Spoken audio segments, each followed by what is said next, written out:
Shalomot Freud nació el 5 de mayo de 1856 en la actualidad Pribor, en la República Checa, en el seno de una familia judía. Aunque el nombre que figura en su certificado de nacimiento es Sigismund, su padre añadió un segundo nombre de origen hebreo, Sholomot o Shelomot, versiones distintas de Salomón en una inscripción manuscrita en la Biblia de su familia. Fue el mayor de 6 hermanos, 5 mujeres y un varón, y tenía además 2 hermanastros de un matrimonio anterior de su padre. A mediados del siglo XIX, la aspiración de los pueblos europeos de disponer de sí mismos inflamaba los espíritus de la época. Las 2 concepciones que dominaban el panorama político del momento eran la Ilustración con vocación universalista y el Kultur de inspiración alemana y con una disposición más identitaria. Ambas corrientes entraron en contradicción con los regímenes políticos deseosos de restaurar bajo nuevas formas el antiguo régimen del mundo.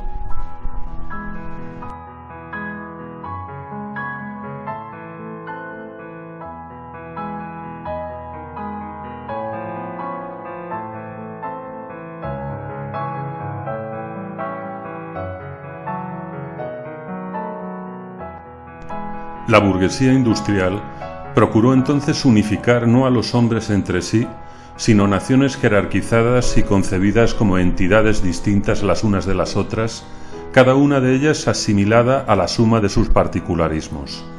En ese mundo europeo en mutación, también los judíos aspiraban a un ideal de emancipación. Desde 1791 se convirtieron en ciudadanos con todas las de la ley, y al mismo tiempo el judaísmo se transformaba para el Estado laico en una religión como otra cualquiera, dejando de ser la religión madre y la religión del pueblo elegido. Los judíos ya emancipados creían así ser capaces de escapar a la persecución ancestral mediante la integración en la sociedad burguesa e industrial e intelectual de diferentes formas según el país donde habitaran. Pero a medida que el nacionalismo se apartaba de los antiguos ideales de la primavera de los pueblos, comenzaron a ser rechazados no ya por su religión, sino por su raza. Tal fue la paradoja del nacimiento del antisemitismo, que acabó reemplazando al viejo antijudaísmo. El judío dejó de ser condenado al ostracismo por su práctica religiosa y ahora se le miraba como miembro de una raza en busca de una nación. Fue en ese mundo en plena efervescencia, marcado por la urbanización y una germanización gradual de los judíos en el reino de los Habsburgo, donde nació el padre de Freud, Jacob Salomon Freud, en Tismenitz, aldea de Galitzia Oriental, el 18 de diciembre de 1815, 6 años después de la derrota de las tropas napoleónicas en Waterloo.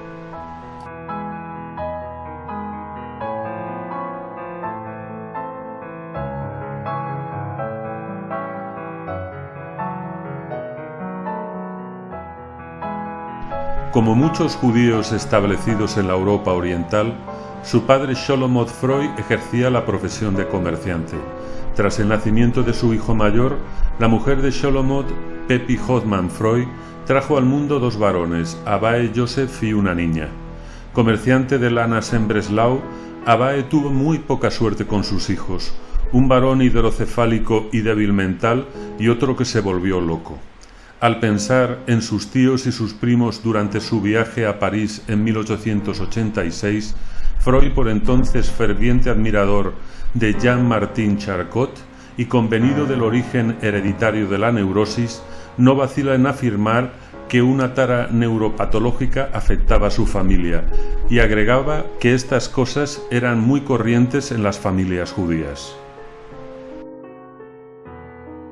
Hacia mediados de 1832, cuando tenía apenas 17 años, Jacob se casó en Tismenitz con la joven Sally Karmer, hija de un comerciante y con la cual trajo al mundo a 2 varones, Emmanuel en 1833 y Phyllis un año después. Tuvo a continuación otros 2 hijos que murieron de pequeños. Entre 1848 y 1852, Jacob prosiguió con su vida itinerante. Tras la muerte de Sally, se casó con una tal Rebeca, hija de un comerciante, y con la cual no tuvo descendencia. Jacob nunca mencionó su segundo matrimonio, cuyas huellas fueron descubiertas por los historiadores.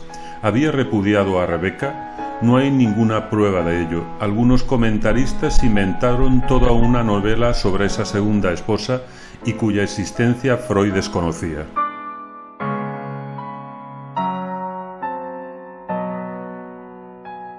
Lo cierto es que el 29 de julio de 1855 contrajo un nuevo matrimonio con Amalia Nathanson, hija de un agente comercial procedente de Odessa y radicado en Viena.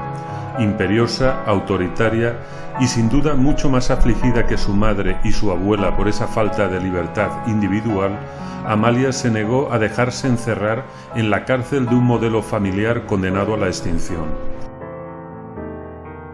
Dio a ese marido, en un intervalo de 10 años, a 3 varones y 5 niñas. El 6 de mayo de 1856, entonces daba a luz a su primer hijo Sigmund en homenaje al patriarca de Tiznimith. Desde su nacimiento fue para su madre un motivo de orgullo y altivez. Ella lo llamaba Misigi de oro, y siempre lo prefirió al resto de sus hijos, convencida de que llegaría a ser un gran hombre.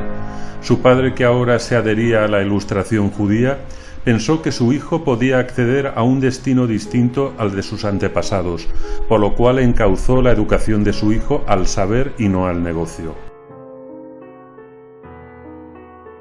Apegado a su joven y seductora madre, y a la que amaba de manera egoísta, Freud la miraba en su infancia como una mujer viril y sexualmente deseable, y por lo cual consideró que los niños que habían sido preferidos por su madre acarreaban consigo, una vez llegados a la edad adulta, un optimismo inquebrantable.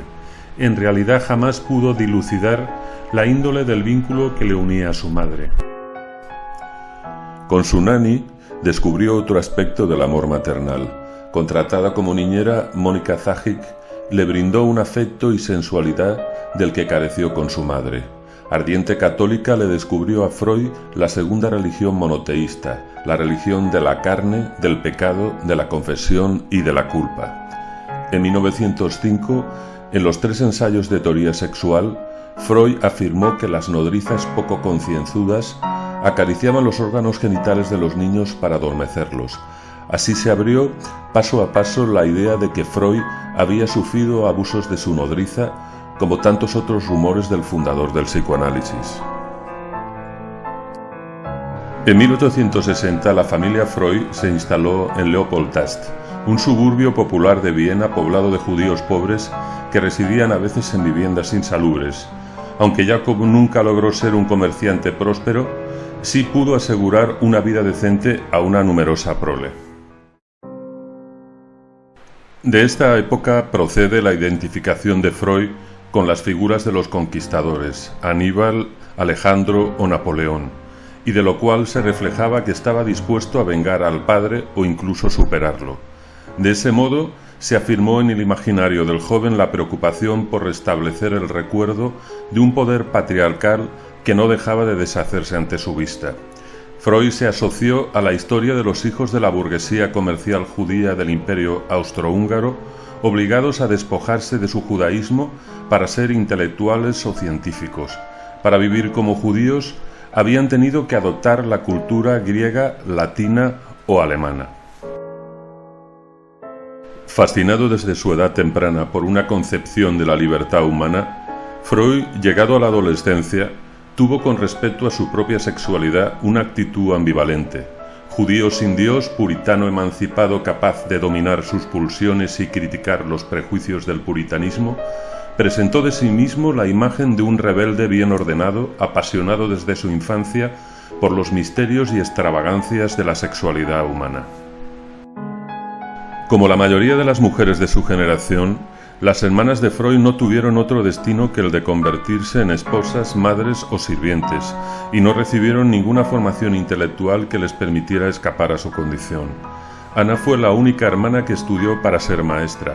En este corazón de parentesco donde las mujeres estaban privadas de todo acceso a un oficio y donde los primos y parientes cercanos se casaban unos con otros, Freud se convirtió en un perspicaz espectador de la evolución de la familia burguesa y de un modelo antiguo encarnado por su padre y abuelo a uno nuevo, el de los matrimonios por amor fundado en la libre elección de los futuros cónyuges.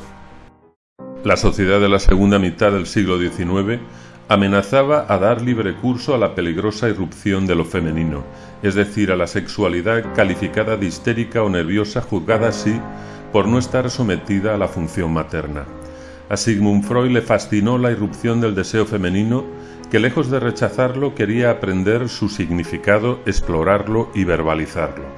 Freud se sintió muy pronto atraído por los mitos de la antigua Grecia, lo cual le permitiría más adelante trasladar a la clínica las neurosis y las neurastenias de fines del siglo XIX, un gran relato de los orígenes fundados en diversas formas de dualidad entre los titanes, divinidades primordiales y los dioses del Olimpo, vencedores de las fuerzas telúricas. En el momento en que se preparaba para entrar en la universidad, el liberalismo parecía estar en plena expansión en el Imperio Austrohúngaro. Sin embargo, al cabo de unos meses se anunció una crisis financiera extrema, donde se acusó entonces a los judíos vieneses de ser los responsables de la desestabilización de los mercados. En ese contexto se tuvo a los judíos por responsables de la puesta en marcha de un proceso de transformación social, feminización de la familia patriarcal y propiciadores de comercios sexuales perversos, incestuosos y sodomitas por naturaleza. En 1873, a los 17 años entró en la Universidad de Viena para realizar estudios científicos, anatomía, biología, zoología, fisiología y medicina. Dotada de una organización excepcional, la gigantesca universidad vivía por entonces un periodo de plena expansión pese a la existencia de graves dificultades financieras.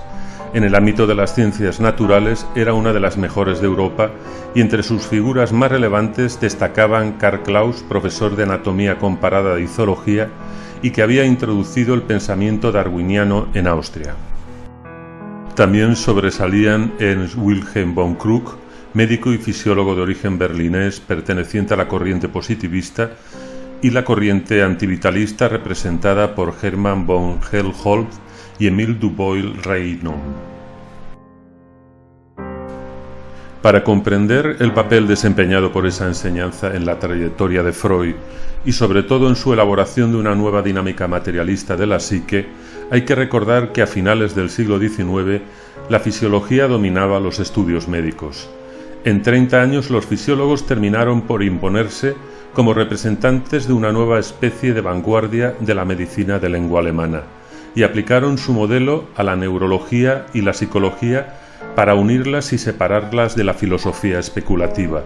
Al mismo tiempo renunciaron a toda consideración de la subjetividad en sentido filosófico, centrando sus trabajos en la primacía de la observación. En esa perspectiva, los problemas del alma y la psique solo podían resolverse mediante un enfoque monista capaz de incorporar el fenómeno de la conciencia al campo de la fisiología y por ende de la ciencia experimental. Para el joven Freud, ese compromiso con la fisiología y el evolucionismo perpetuaba una adhesión ya antigua a la filosofía materialista. En verano de 1875 realizó por fin su sueño de viajar a Inglaterra para pasar un tiempo con su medio hermano. Freud sentía una fuerte atracción por su sistema económico y político, por su literatura y por su culto de una ciencia experimental que le parecía muy alejada de la tradicional metafísica alemana. A mitad de la carrera, tomó la determinación de dedicarse a la investigación biológica y desde 1876 a 1882 trabajó en el laboratorio del fisiólogo Ernst von Krug, interesándose en las estructuras nerviosas de los animales y en la anatomía del cerebro humano. De esa época data su amistad con el médico vienés Joseph Breuer, 14 años mayor que él, quien hubo de prestarle ayuda tanto moral como material. En 1882 conoció a Martha Bernay, su futura esposa. Hija de una familia de intelectuales judíos, El deseo de contraer matrimonio, sus escasos recursos económicos y las pocas perspectivas de mejorar su situación trabajando con von Cruz hicieron que desistiese de su carrera de investigador y decidiera ganarse la vida como médico, título que había obtenido en 1881 con 3 años de retraso. Sin ninguna vocación por el ejercicio de la medicina general, resolvió, sin embargo, adquirir la experiencia clínica necesaria para alcanzar un cierto prestigio. Desde julio de 1882 hasta agosto de 1885, trabajó como residente en diversos departamentos del Hospital General de Viena. En 1884, habiéndose ya especializado en neuropatología, se le encargó un estudio sobre el uso terapéutico de la cocaína y no sin cierta imprudencia la experimentó en su persona. No se convirtió en un toxicómano, pero causó algún que otro estropicio, como el de empujar a la adicción a su amigo von Fleischl, al tratar de curarlo de su morfinomanía, agravando de hecho su caso. En los círculos médicos se dejaron oír algunas críticas y su reputación quedó un tanto ensombrecida. En 1885 se le nombró Privatdozent de la Facultad de Medicina de Viena, en donde enseñó a lo largo de toda su carrera, primeramente neuropatología y tiempo después psicoanálisis, aunque sin acceder a ninguna cátedra. La obtención de una beca para un viaje de estudios le llevó ese mismo año a París, en donde trabajó durante 4 meses en el servicio de neurología de la Salpêtrière, bajo la dirección de Jean-Martin Charcot, por entonces el más importante neurólogo francés. Allí tuvo ocasión de observar las manifestaciones de la histeria y los efectos de la hipnosis y la sugestión en el tratamiento de la misma. De regreso a Viena, contrajo matrimonio en septiembre de 1886, después de un largo noviazgo jalonado de rupturas y reconciliaciones, como consecuencia en especial de los celos que sentía Freud hacia quienquiera que pudiera ser objeto del afecto de Marta, incluida su madre. En los 10 años siguientes a la boda, el matrimonio tuvo 6 hijos, 3 niños y 3 niñas, la menor de las cuales, Ana, nacida en diciembre de 1895, habría de convertirse en psicoanalista infantil. Poco antes de casarse, Freud abrió una consulta privada como neuropatólogo utilizando la electroterapia y la hipnosis para el tratamiento de las enfermedades nerviosas. Su amistad con Joseph Breuer cristalizó por entonces en una colaboración más estrecha que fructificaría finalmente en la creación del psicoanálisis, aunque al precio de que la relación entre ambos se rompiera. En 1880 y 1882, Breuer habría tratado un caso de histeria, el de la paciente que luego sería mencionada como Ana O. Al interrumpir el tratamiento, habló a Freud de cómo los síntomas de la enfermedad, parálisis intermitente de las extremidades, así como trastornos del habla y la vista, desaparecerían cuando ésta encontraba por sí misma en estado hipnótico el origen o la explicación. En 1886, luego de haber comprobado en París la operatividad de la hipnosis, Freud obligó a Breuer a hablarle del nuevo caso y, venciendo su resistencia inicial, acabaron elaborando conjuntamente un libro sobre la histeria. Durante la gestación de esta obra, aparecida en 1895 con el título Estudios sobre la histeria, Freud esbozó sus primeras ideas sobre el psicoanálisis. Breuer participó hasta cierto punto en el desarrollo, aunque frenando el alcance de las especulaciones más características de la doctrina freudiana y rehusando finalmente suscribir la creciente convicción de Freud acerca del papel desempeñado por la sexualidad en la etiología de los trastornos psíquicos. En 1896, después de romper con Breuer de una forma un tanto violenta, Freud empezó a transformar la metodología terapéutica que aquel había calificado de catártica, basada en la hipnosis, en lo que él mismo denominó el método de asociación libre. Trabajando solo, víctima del desprecio de los demás médicos, el tratamiento de sus pacientes le llevó a forjar los primeros elementos de los conceptos psicoanalíticos de inconsciente, represión y transferencia. En 1899 apareció su famoso tratado La interpretación de los sueños, aunque con fecha de edición de 1900, y en 1905 se publicó 3 contribuciones a la teoría sexual, la segunda en importancia de sus obras. Hasta 1905, y aunque por esas fechas sus teorías habían franqueado ya definitivamente el umbral de los comienzos y se hallaban sólidamente establecidas, contaba con escasos discípulos. Pero en 1906 empezó a atraer a más seguidores. El círculo de los que ya desde 1902 se reunían algunas noches en su casa, con el propósito de orientarse en el campo de la investigación psicoanalítica, fue ampliado y cambió incluso varias veces de composición, consolidándose así una sociedad psicoanalítica que en la primavera de 1908, y por invitación de Carl Gustav Jung, celebró su primer congreso psicoanalítico.